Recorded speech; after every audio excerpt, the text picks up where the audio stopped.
All right, a lot to unpack here because you guys are the poster child right now for the discussion around load management, and I don't mean that as an affront. It's just a fact.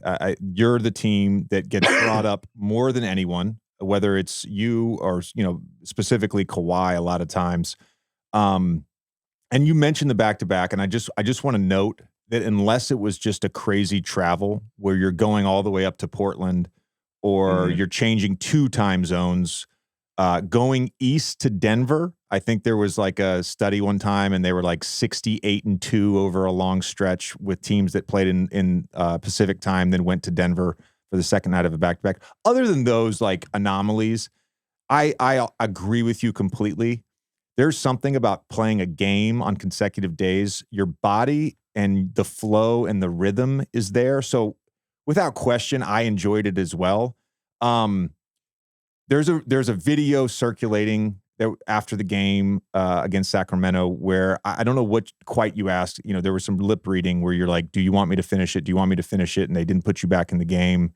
Um, and so a lot of this discussion right now is that the players don't want to play.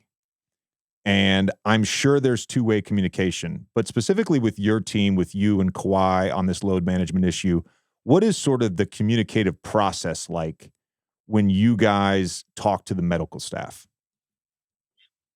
We want to play. That's the thing. We want to play. It's not that we want to sit out or we don't want to compete. Like we want to play, but it's more so, the way the game is now, it's such a, analytical and, we wear chips. They monitor your load off of chips. And so it's more so the training staff and the medical group just being mindful of in Kawhi's situation coming off a big time injury, is not to strain his body at this point and put a lot of load, because at the end of the day we're trying to get to the playoffs, and that's when it counts, and that's when it matters for us to be as healthy as possible going into the playoffs. And so if they can monitor how much we're putting on our body leading up to it, I think that's just what the key is, for us just to stay healthy. Yeah, I think Nate Jones, who works with Dame, has had some pretty strong takes on Twitter. I think he is thoughtful and intelligent about this. I don't think he's trying to get a rile out of people, but I tend to agree with him. I was talking with Richard Jefferson about this as well. And your perspective on this, I think, is important and unique given your serious injury that you had as well. And when you came into the league, when I came into the league. And one of the points that Nate makes, and one of the points that RJ and I talked about, is the culture that has been created by teams, not players, around load management. And I think Hmm. that is getting lost right now in the nuance because whether it's me, like you just said with yourself, like there are times where you feel like I shouldn't be on a minutes restriction. I should be able to play in this game. And a team will tell, for me, it was always like, hey, you're running hot. We got to figure out a game to sit you out. And Hmm.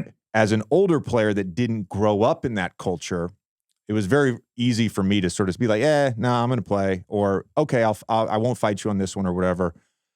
But for a young player coming in now, that's the only thing they know is this culture Hmm. around body monitoring, load monitoring, and that was not done by the players.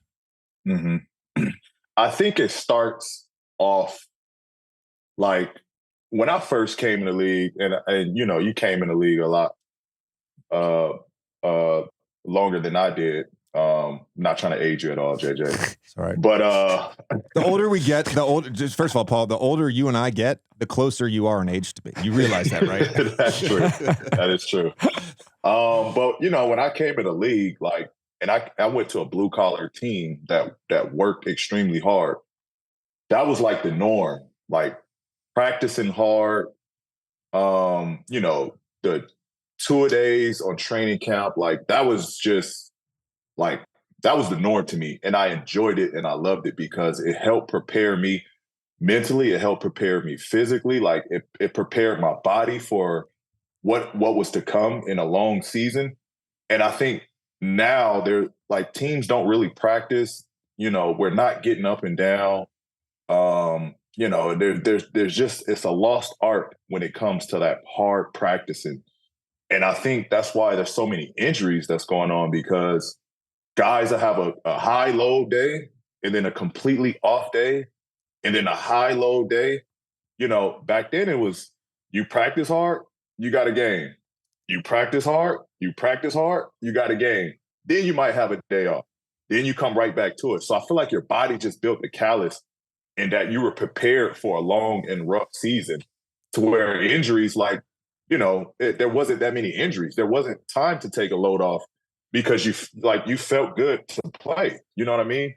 And I think now it's just it's tough. It's tough because it's almost the reverse. They think by giving us time off, it's helped managing our bodies. But in honesty, I think it's just making us weaker as players without putting that load and strain to our bodies. One other thing I want to note on that, because I think it's a great point in terms of the practice load then leading to the game. And you've played now 2 seasons. This is your second season since I retired. So you've experienced this new schedule. And by new schedule, I mean, maybe it was 18, maybe it was 19, but somewhere around that time period, there was an emphasis with the scheduling around eliminating as many 4 and 5 nights, which I don't even know if they exist anymore, eliminating 5 and 7 nights, eliminating 3 and 4 nights. And on paper, I think it sounds great. I really do. I like that idea. The problem is, prior to them changing that, you would play 5 and 7, and maybe you finish on a Monday. You probably wouldn't play again till Friday. There was time to recover from nagging injuries. I can remember with Doc, Doc was great about giving us days off when we needed them. And we would have a Monday game in LA and not play again till Saturday, let's say. And he'd say, I'll see you guys Thursday. And we would go in knowing Thursday and Friday are going to be hard practices.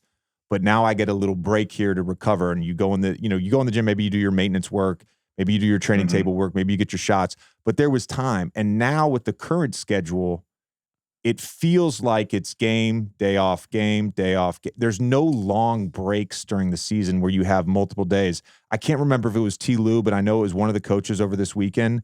They said to me, they're like, we haven't had a 2-day break between games in over 7 weeks. All-Star aside, it was back to like December before there was a 2-day break between games. Do you sense that sort of lack of longer time between games? Yeah. Yeah. I think that's tough on our schedules, because we just recently, like last month, I think is when we first started getting 2-day breaks in between going into the All-Star break. But before then, we were every other day, if not a back-to-back. And like, it's no, like, I don't want to say it's, Clippers' fault, or like, I'm not saying that T. Lou doesn't practice us, but it is hard based off of our schedule of playing every other day to get good practice days in on that note, you know what I mean? So it's just the way the scheduling is. Like they made it not so many games in a week span, but we're still every other day, which is, I almost would do more games in the front and then get a little break, because those breaks, like, as much as it is physically, it's a good mental to get away from the game for like 2 days 100%. And then come back, and know, all right, now we got another stretch. And that was the way we looked at it as in Indiana. Like, all right, let's win this 5 out of 7. We got 2 days to recoup. And then let's target this next week. Let's target this, 4 out of 6 this week. You know what I mean?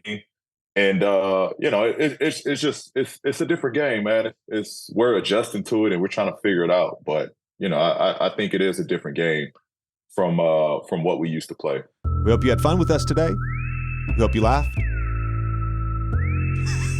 We hope you had fun with us today. If you haven't already, please hit that subscribe button.